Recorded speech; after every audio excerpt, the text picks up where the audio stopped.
j'aimerais te laisser une réflexion sur la réalité. Est-ce que Jésus demeure réellement dans ton cœur? Et souvent, nous allons dire « Ah, je suis chrétien ». Mais à un moment, est-ce que l'on peut s'arrêter et de se dire « Mais dans cette déclaration, dans cette réalité de dire « Je suis chrétien », qu'est-ce que cela, dans la réalité de ton cœur, produit ?» Il y a un verset dans Jean 14, au verset 23, qui dit « Si quelqu'un m'aime », donc c'est Jésus qui parle, « il gardera ma parole, mon Père l'aimera, nous viendrons à lui et nous ferons chez lui notre demeure. » Être chrétien, c'est accepter Jésus comme Sauveur et Seigneur, et c'est garder sa parole. C'est-à-dire que dans ce mot « aimer », si quelqu'un m'aime, tu dois voir qu'il y a une alliance. Il y a une alliance qui est faite. Ce mot « aimer », c'est « je vais faire alliance », c'est-à-dire que dans cette alliance avec toi, Jésus, il y a l'engagement de mon cœur. Ce n'est pas juste dire « je suis chrétien » et puis mener ma barque comme j'ai envie. C'est-à-dire qu'à un moment, Christ en toi devient Seigneur. Et je crois qu'on doit se poser cette question et nous examiner et réfléchir si réellement Jésus est le Seigneur de ta vie, de ma vie. Et quand on dit que, quand Jésus est en train de dire si quelqu'un m'aime, c'est-à-dire si quelqu'un me choisit volontairement, c'est-à-dire que c'est comme une alliance. Je te choisis volontairement, Jésus. C'est rechercher l'intérêt du royaume de Dieu. C'est pas rechercher mon propre intérêt. C'est rechercher l'intérêt de celui que j'aime. C'est-à-dire que dans mon amour pour Jésus, je vais rechercher l'intérêt de son royaume. Et quand on réalise que si quelqu'un m'aime, dit Jésus, il gardera ma parole. Mon Père l'aimera, nous viendrons à lui et nous ferons chez lui notre demeure. C'est-à-dire que ton cœur devient le sanctuaire de sa présence. Et à ce moment-là, tu réalises que tu es le temple du Saint-Esprit. Si quelqu'un me choisit comme Seigneur, s'attache à moi, me préfère à tout le reste, est-ce que tu préfères Jésus à tout le reste réellement? Quand tu dis que tu es chrétien, est-ce que ton cœur préfère Jésus face à tout le reste? Et tu désires vivre dans son alliance avec lui?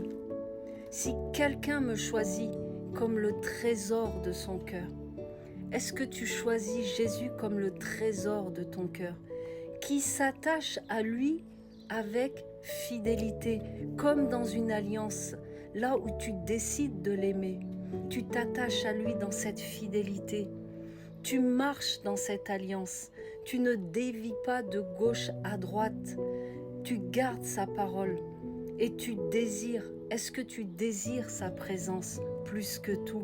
Est-ce que c'est le cri de ton cœur quand tu te lèves, quand tu respires et puis que tu te réveilles? Et puis, est-ce que tout de suite, ton cœur bat pour lui? Tu réalises que si tu respires, c'est grâce à lui. Désirer sa présence plus que toute autre chose. Et la Bible me dit, alors mon Père et moi, c'est-à-dire Jésus, viendront faire de cette personne notre demeure permanente.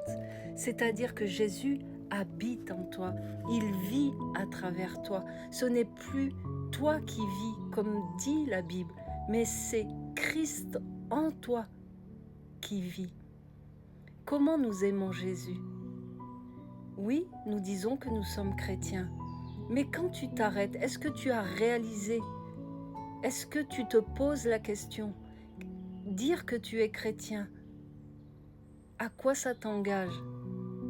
Dans cet amour, là où l'obéissance devient ton langage d'amour pour celui que tu dis aimer, tu vas garder ce que Jésus a dit, tu vas garder sa parole, tu vas obéir à sa parole, tu vas choisir Jésus comme ton trésor le plus précieux.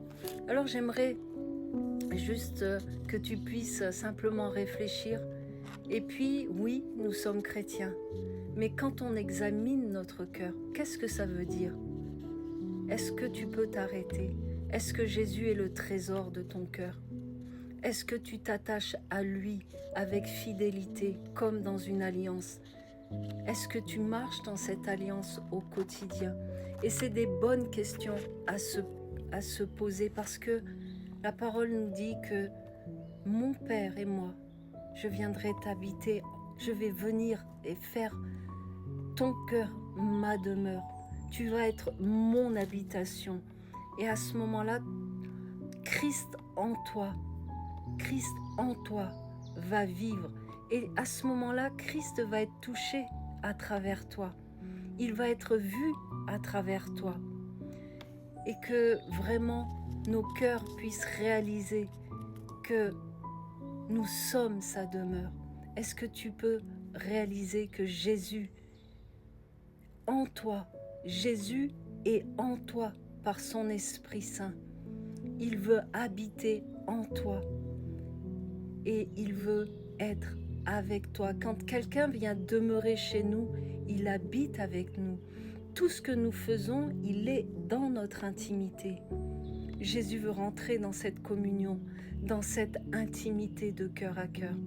Donc je te laisse avec ça et je te relis le verset. Si quelqu'un m'aime, c'est-à-dire qu'il me choisit comme son trésor le plus précieux, qui s'attache à moi, Jésus, avec fidélité, me préfère que tout le reste. Quand tu préfères Jésus, quand tu te positionnes pour la vérité, tu préfères Jésus. Quand tu te tiens dans la vérité, que tu ne choisis pas la voie du mensonge, tu préfères Jésus. Et que tu désires vivre dans son alliance, que tu désires sa présence, que tu cherches avec un cœur assoiffé et passionné. Aimons Jésus avec passion, aimons Jésus avec passion. Est-ce que tu es un passionné de Jésus? Alors, mon Père et moi, dit Jésus, je vais venir habiter en toi. Tu vas être la demeure du Dieu vivant, de son Fils bien-aimé par son Esprit Saint. Alors que vraiment cette parole puisse être libérée dans ta vie et puis qu'on puisse accueillir, oui Père éternel, oui Jésus, je veux t'aimer, je veux marcher dans cette alliance. Je prie pour que tu marches dans cette alliance, dans cet amour qui fait que tu gardes avec un cœur sa parole, tu gardes comme un trésor précieux sa parole. Tu obéis non par obligation, mais par amour. Et tu accueilles la présence de Jésus, tu la chéris, tu la désires au quotidien. Au nom puissant de Jésus, je libère cette parole sur ta vie, je prophétise la vie dans ta vie, et puis que tu puisses accueillir. Relis Jean 14, et puis demande au Saint-Esprit de t'amener dans la profondeur de sa parole. Au nom de Jésus. Amen.